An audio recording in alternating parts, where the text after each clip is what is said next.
What's up, Crowdfunding Nation? Salvador Briggman here. Welcome back to the Crowdfunding Demystified podcast. On this show, we love to talk about crowdfunding and really get to the brass tacks of how do you actually raise capital for your startup company, for your new project, for your new venture, for a new invention, an idea if you have, or a new product. And how do you use crowdfunding in order to bring that to life, to breathe life into this baby, right? How do you actually use crowdfunding to do that? And that's something that to me is just like a labor of love. It's literally a deeply ingrained passion of mine because I've seen people who have literally come from nothing. And in a matter of months, they're able to have a new product out there, a new business out there, and to have it actually be functioning in the world, have a massive tribe of people who then know the brand, know their name. And it's kind of one of the most exciting pieces in my mind when it comes to being a coach, when it comes to helping with different clients with this process. And obviously people as well who read my books and getting all those testimonials. Like, it is so freaking cool. And it is one of the reasons why I'm so passionate about delivering this to you every single week with the Crowdfunding Demystified podcast. I think I've done it pretty much. I think we maybe missed like 1 or 2 weeks, right, in the last couple of years. But since 2015, every single week, I've been delivering this to you from a variety of different guests, people who are in the trenches right now, real world entrepreneurs, real world creators, inventors, designers, people that are actually raising money every single week. And you hear exactly from them what's working, what's not working, the tactics that they're using in order to be successful. And that is no different than today. Today, you're going to actually hear from an individual who's done a 6-figure equity crowdfunding campaign.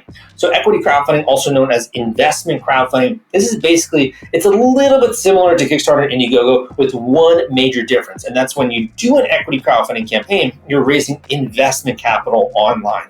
And you're doing this from everyday, ordinary people putting in $100, $500, $1,000. They are investing in your company and they're doing it online. And the cool thing about that as well, you can spend the money as you'd like when you actually raise the capital for that.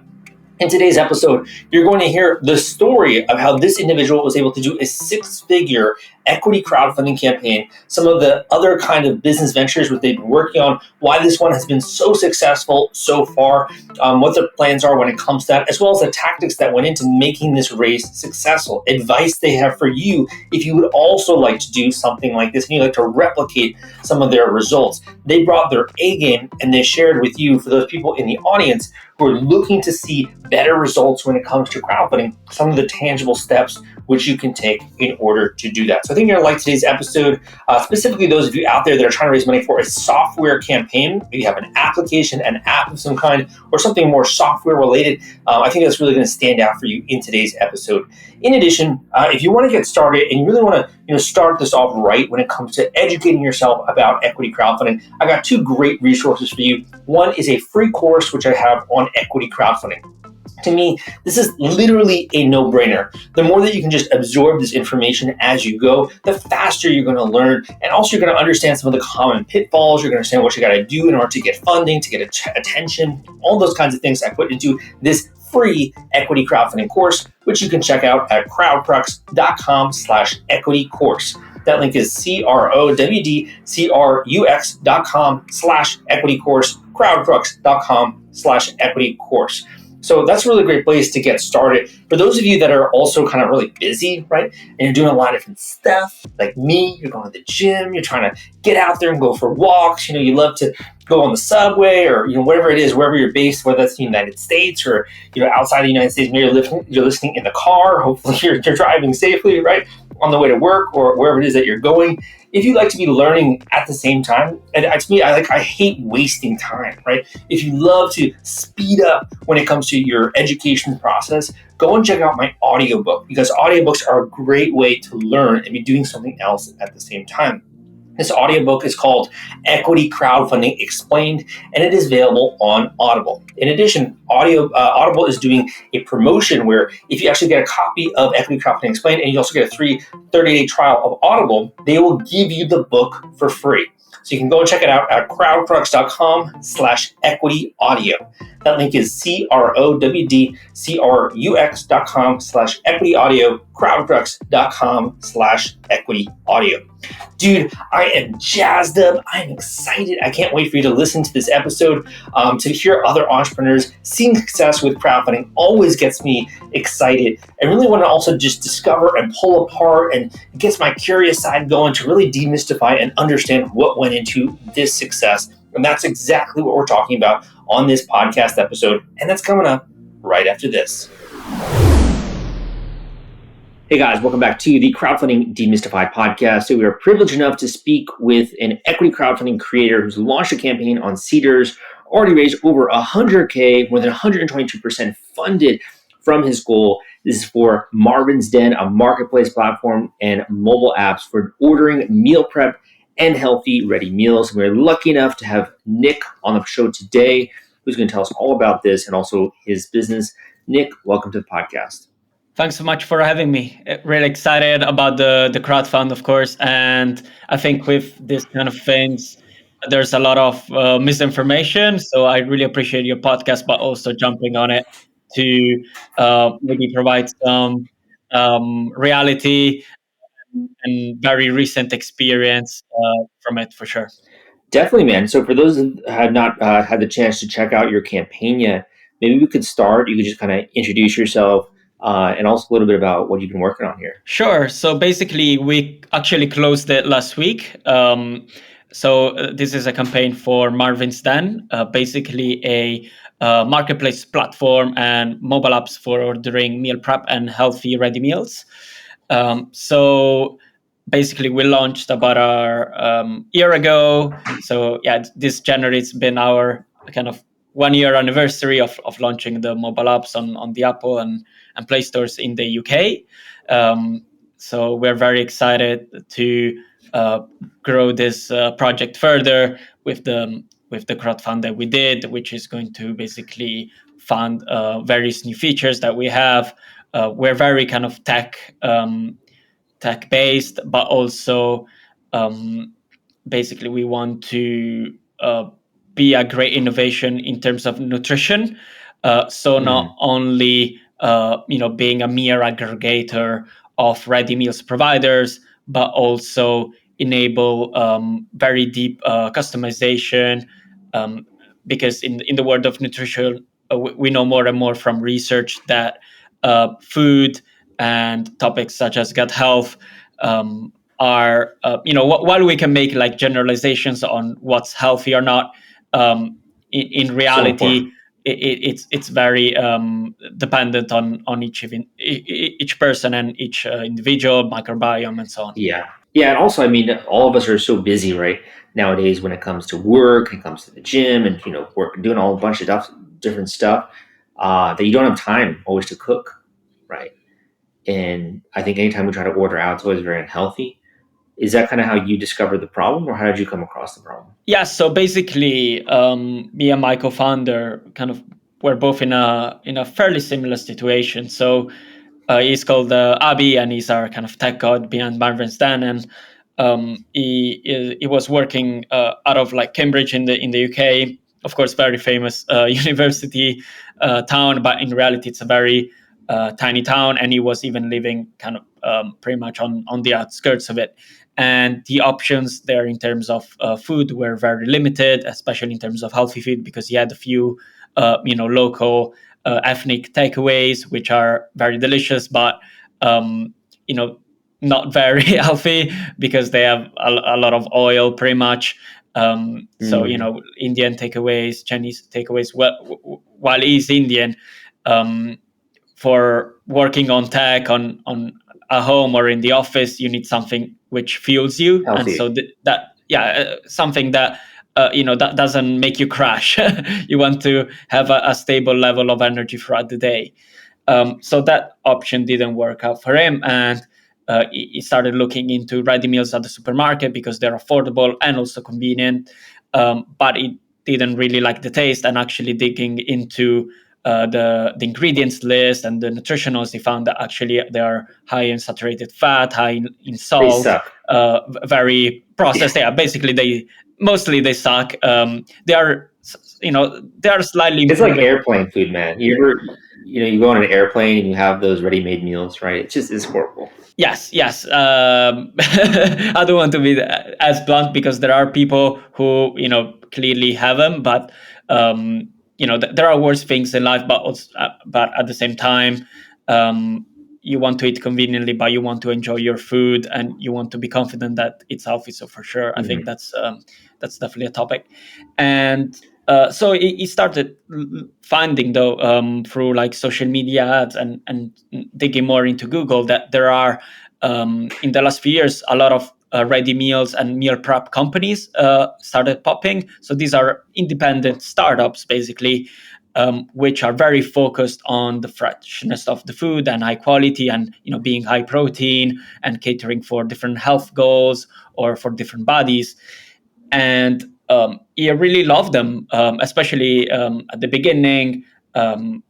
Basically, you subscribe to one of these companies, and the first few weeks are fantastic. But after a while, he started to get bored because basically you are stuck with only one provider. Imagine, going to the Sounds like same my last restaurant. relationship. Yeah, that's kind of how it is, right? So it's out of Exactly. curiosity, you've been talking a lot about your co-founder. How did you guys meet? How did you, encounter him? Well, basically, I was working in another food marketplace, and I really liked the model. So my background is, I've also started my own ready meals business. So I used to make ready meals of pasta, in my second year of uni. So basically, I would wake up at 5. I basically bought a very old rundown car and use it to drive to the kitchen, prepare hundreds of meals, deliver them locally all around Nottingham, which is where I used to study at for uni. And then my last delivery would be at the grocery store in the university campus. So I would just park the car there and then attend the lectures, and I would be done by about 9:10. So I wouldn't really miss any lectures. So that kind of worked out for me. But I found it really tough working in the kitchen. Having your own food business as a solo entrepreneur is one of the toughest jobs you can have, because the kitchen really tires you out, and then you need to think about the marketing and all of the other aspects of the business, which is really, really tough and tiring. And having uni beside that was very tough. So I really like the marketplace model because it allowed me to work in my passion, which is food, while not working directly in the kitchen, but being involved with and working with many different independent companies, and increasing their sales, increasing their business, which I thought that was super cool. And so I found basically this guy online who had this crazy idea for a meal prep marketplace. And I didn't even really know about meal prep at the time, but the idea of a marketplace really suited to me. And my entrepreneurial experience kind of begged me for more entrepreneurial experience after having a couple of jobs in between. So I joined them, and we basically launched about 1 month later, which is fantastic. When it comes to starting a company, so was this your first company that you started? So Pastalian, which is the pasta ready meals company, was my first. Basically, I started it in my second year of uni, as I said, and that lasted about 2 years until COVID. And then I stopped it because I basically went back to Italy to my family. And so if there was nobody in the kitchen cooking in the UK, and so the business just stopped naturally because of COVID. Then in between, I worked a couple of jobs, and now I'm a Marvis then. What made you want to do your own thing? I mean, I think that's pretty rare, right? It takes a lot of work. It takes a lot of planning. What made you want to do your own thing when it came to your first venture? Well, it happened very randomly. So I was studying philosophy at uni when I started Pastalian, and of course that's very unrelated. While philosophy certainly opens up your mind and helps you with rational thinking, and it's a very broad subject in which you can dig into specific topics. It's not very, it doesn't really prepare you for business that much. So basically, the reason why I was doing it, because I actually wanted to go to law school in the US, and philosophy seemed like one of the best courses to do in preparation for that. But basically, in my second year of uni, I was in the library finishing up a long philosophy essay, and it was just after basically the Christmas holiday that I had in Italy. So I was kind of homesick, in the library, very quiet, dark. And I got hungry, and then I went to the small bar of the library, and I saw very uninspiring food, let's say, like sausage rolls in the UK are very popular. And I just had one of those, and not only wasn't good and healthy, but I had like a huge crash, and almost like mental breakdown because of it. Because I was like, oh, like I was very unsatisfied by the food, and then it was very hard to complete the essay with such low energy levels. That I got really like upset with myself, and I was like, well, I wish like there could be a healthy ready meal, so convenient, but like a meal of pasta like I have at home in Italy, something healthy, something with a lot of plants in it. Good ingredients. Yeah, wholesome ingredients, not something like heavily processed like a sausage roll. So instead of complaining like every Italian abroad, I was like, yeah, let's do something about it. Why not start a small food business? Out of curiosity, did your business see success before COVID hit? Like, how was that looking? It was looking really good, to be fair. COVID really hit at the worst possible moment, because I basically had 3 products, like a tomato pasta, a courgette pasta, and a beans pasta, basically pasta e fagioli. And they were selling. Can you talk numbers at all, out of curiosity? Yeah, basically, we were selling in one store. So in the university campus, in the grocery store, they were selling about 50 a day, which was very good numbers for a very small store in a university campus. And the word was spreading really crazy around the campus, and I was getting big compliments from Italian people saying, "Oh, like this makes me feel at home," and that's the best compliment that any number. But I was expanding into various cafes. I was in about 3 cafes and expanding to other unis. And 1 week before I went back to Italy, I was actually launched 3 new products, which are perhaps even more exciting because like a fish pasta, and the packaging, we even improved it and that kind of stuff. And I just made also a bulk order of like new equipment and new ingredients. And so I had this huge stock that I had to get rid of, unfortunately, with the closing the business. So a very unfortunate timing, but it taught me a lot about business and how you always need to be prepared for the worst. Yeah. I mean, that's super exciting, man. And I love to hear, the way you've been taking action. And I think it's also super inspiring, right, when it comes to that. So, you decided to kind of upgrade this. And it sounds like you really buckled down, and obviously with your co-founder created something awesome. What kind of led to the decision to doing a Seedrs campaign? Because that's also kind of innovative in a way. Sure. So with the Seedrs campaign, we thought it as a very useful way to both raise funds, of course, but also get the word out there a bit, because we've been bootstrapping up to this point. And of course, paid marketing, while of course as its use cases, we believe you need basically the very final product and a lot of budget to make it worthwhile. So we wanted to really make sure we had the product market fit before we would spend any money anyway. But even though we didn't have it, so with the equity crowdfunding campaign, it's a great way to get feedback from investors, to spread the word, and to learn more about the customers, and to create also loyalty from people who are invested in the business, not only financially, but they also become emotionally invested, which is fantastic. How did you actually hear about doing this new way of raising capital? I've found out about it with Pastallion. Actually, we did a very small Kickstarter campaign, and No way. Yes.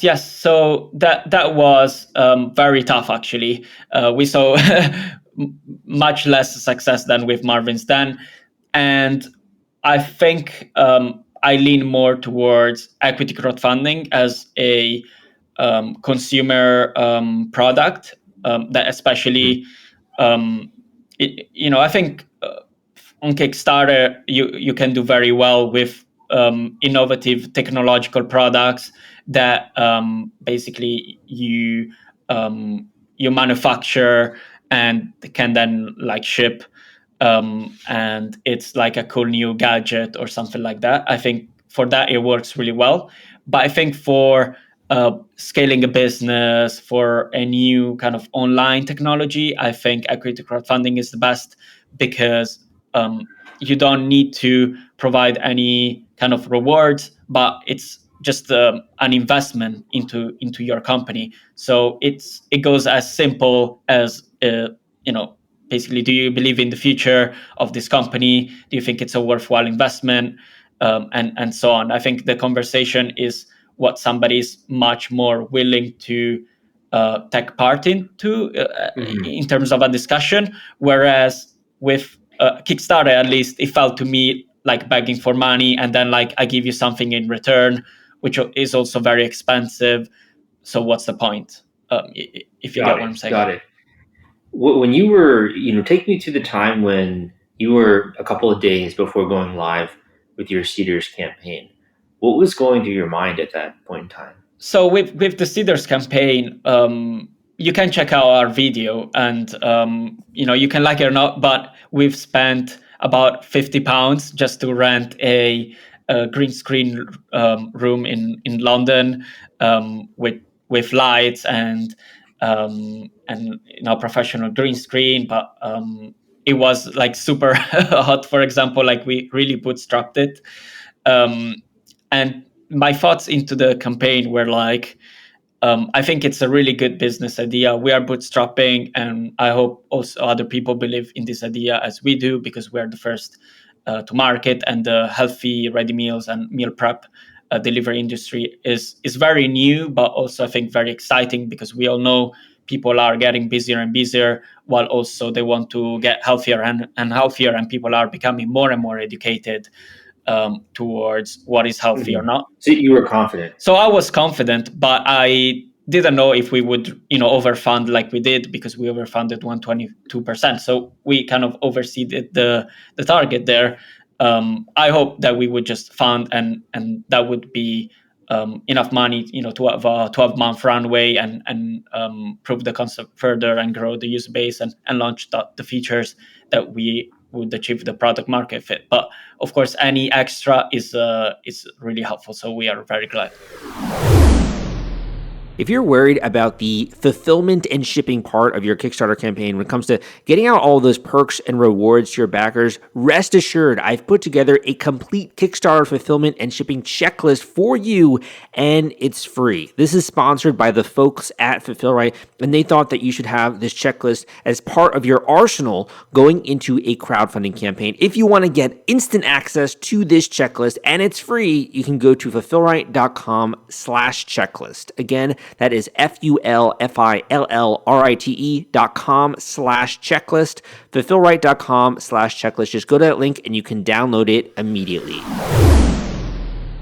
Were there any things that you did you felt like to bring in investors? Like, were you doing any kind of marketing, or was this mainly people were discovering you on Seedrs? So so we didn't do any paid ads or anything like that. What I did is I used my LinkedIn mainly. So seeing where the users, so the visitors of the Seedrs campaign come from. Actually, let me kind of pull it out. It's exactly the data that we have to provide the most value to the listeners here. Actually, now that it's closed, I don't have this information. So just remembering it by kind of heart.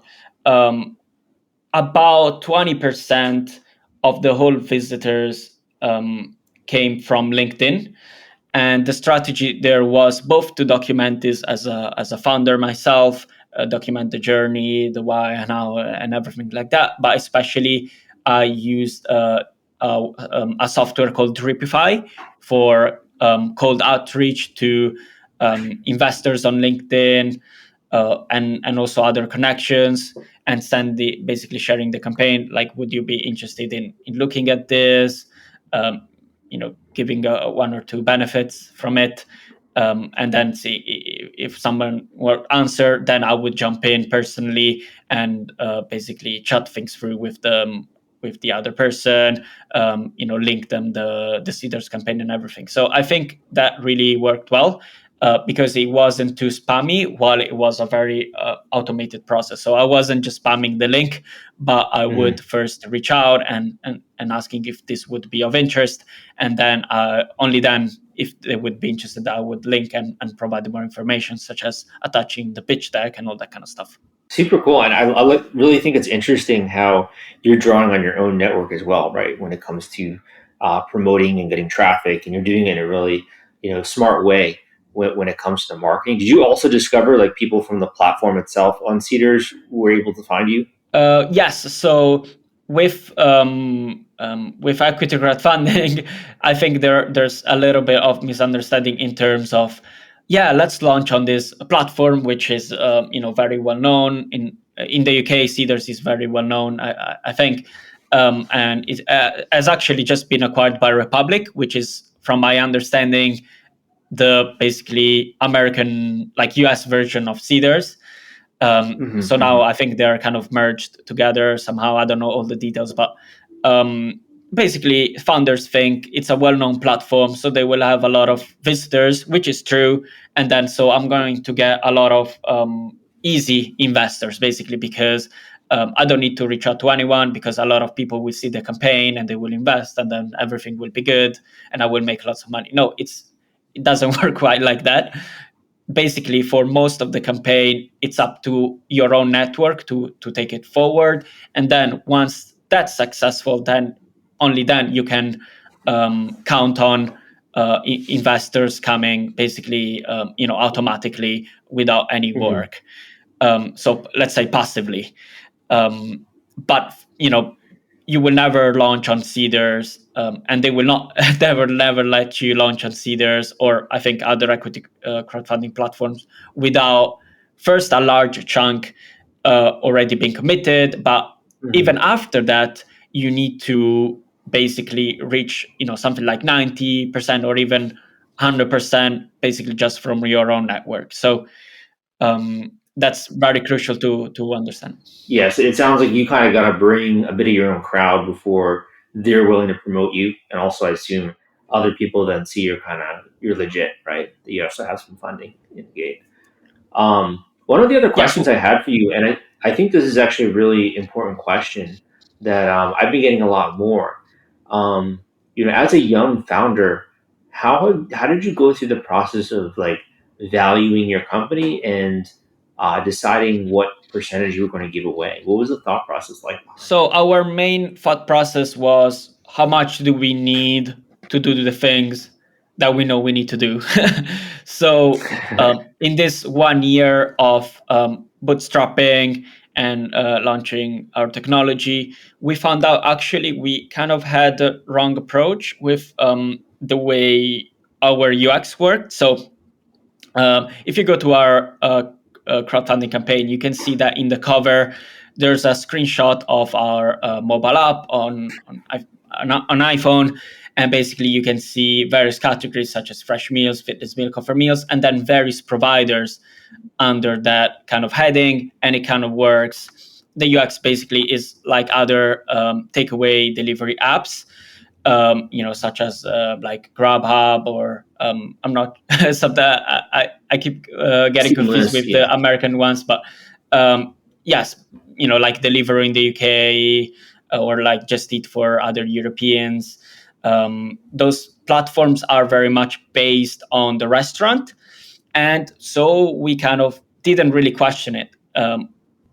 But what the companies we have, they're companies in the sense of like traditional companies, they're not restaurants. And so because people who order these are not local to them, they don't really know them, or they're not huge brands like McDonald's, KFC, and so on. So what we found out is that our users don't really mind to order from one provider or the other. That's not where their decision to shop is based on, but their decision to shop is based on whether they have the meals which match their unique needs. So what we are actually launching in a few weeks, and it's also thanks to the crowdfunding, is basically a huge meals search engine with a lot of filters and tags that you can apply to your search.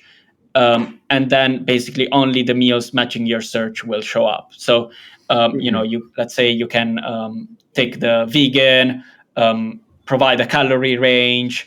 Maybe you provide, like gluten-free, under 5 pounds per meal, delivered on a certain date. And then basically, because we are a marketplace, we have pretty much the whole market, and then only the meals which apply to you will show up. So of course, if you're in the market that's very exciting for sure. If you are in the market for ready meals, you're not only in it for the health benefits and so on, but also, as you said, for the time saving. So we think it makes sense not only to time save while you're consuming the meal, but also in the search of the meal. Because now with hundreds of ready meal delivery companies, how do you choose the one that's for you, right? And so we believe it's not only trying them out through our marketplace platform, but also filtering them in the first place. If you had someone come to you and they were doing a startup company or an app, and they're like, "Hey Nick, I saw you did this awesome campaign on Seedrs. You raised like over 100K. Do you have any advice for me getting started?" What would you say to that person? So I believe to get to 100K, it's very fundamental to get two things sorted out. And one is the MVP, or I read an article recently which inspired us in this last 2 months, which is the minimum lovable product, so MLP. I think that's crucial. So probably your first product launch will be an MVP, but then your aim within the first year, or like within as long basically as you have funds for or time for, is to reach the minimum lovable product. And that's useful not because then like customers are going to come to you and you will not need to do any marketing, etc.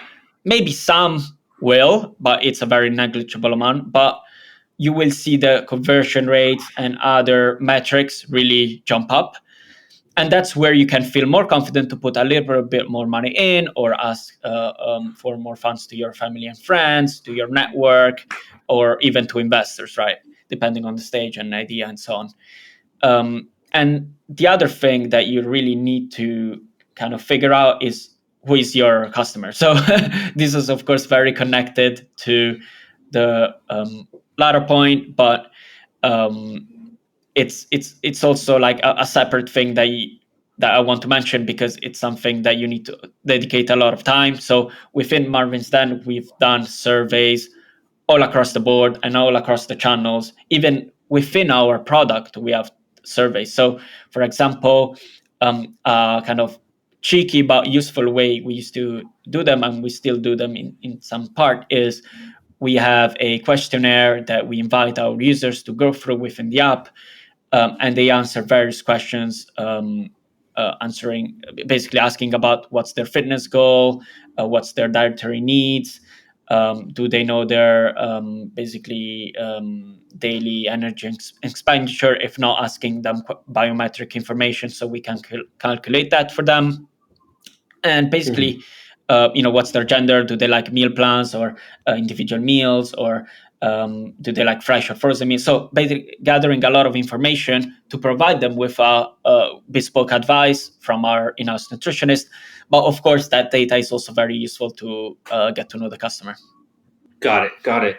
I think that's really good advice, especially for people that are in the development phase, right? When it comes to the product and figuring out who the customer is and really nailing something, and that's going to have good product market fit. Just out of curiosity, like, what was the part of the process that you found to be most rewarding or most fun when it came to doing the equity crowdfunding campaign? Well, I think, so the very dull answer is just see the numbers go up. I think, I think everybody who crowdfunds kind of checks it daily, or like multiple times daily, and seeing it go up, or seeing like a fairly big investment come in, is of course a very exciting time. But I think the highlight was an investor that we had who put a significant amount, basically reaching out to me personally on LinkedIn and suggesting a brand partnership, a potential brand partnership that we could have that would make a lot of sense to us.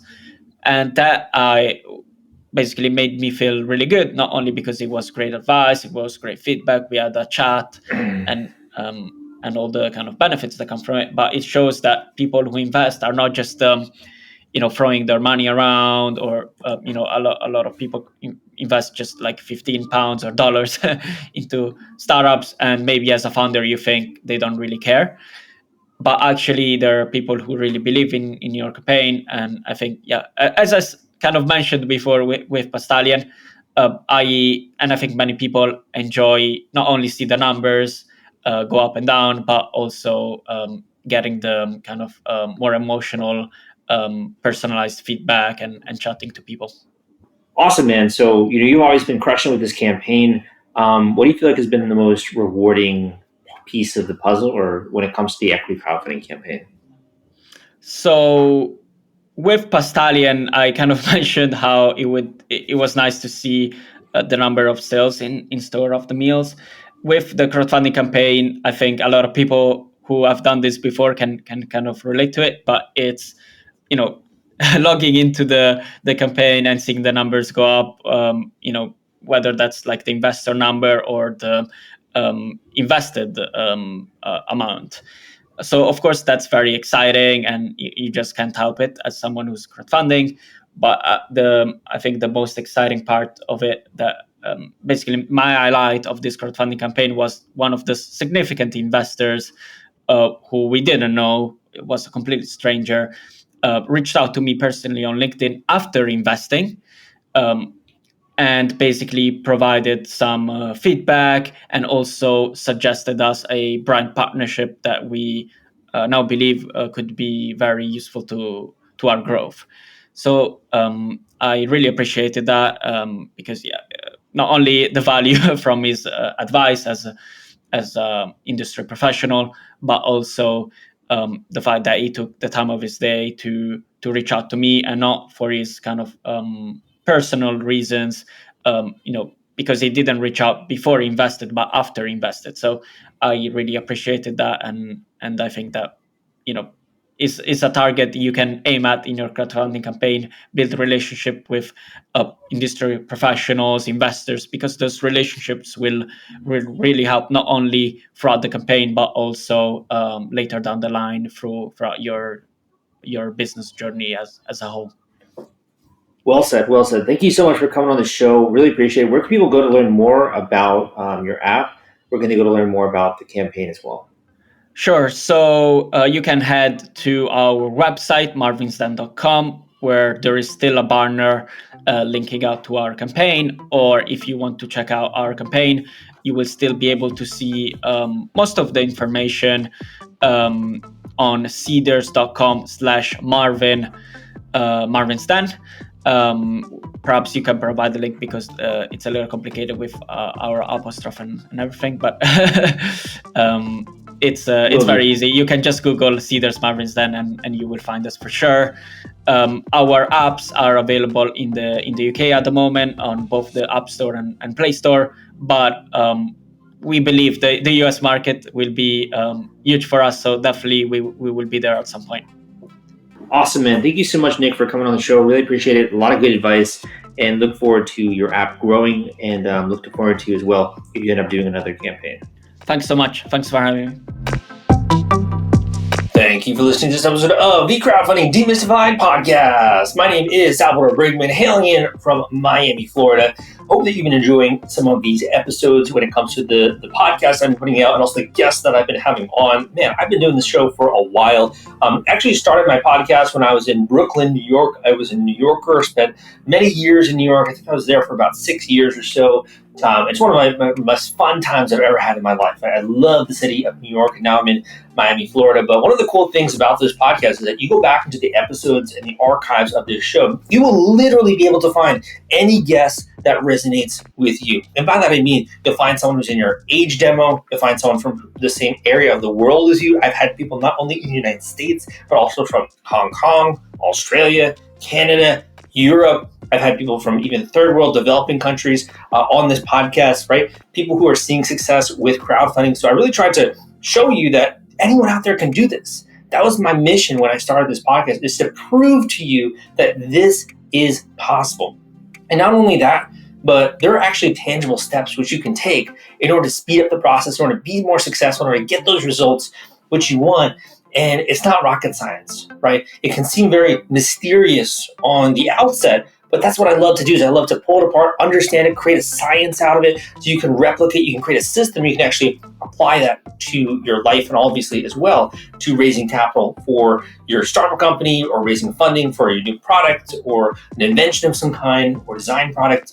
That's what my passion is. That's what I love to do. And I love working as well with students who are passionate, who do have something that they're working seriously on. They're working hard. They're willing to put in time and energy, blood, sweat, and tears, willing to work even after work, do that second shift, or on the weekends, rather than maybe going to the beach or doing something like that. They're willing to actually buckle down and spend an hour or two just focused on this project because they care about it, because they're passionate about it, because they want to impact the world.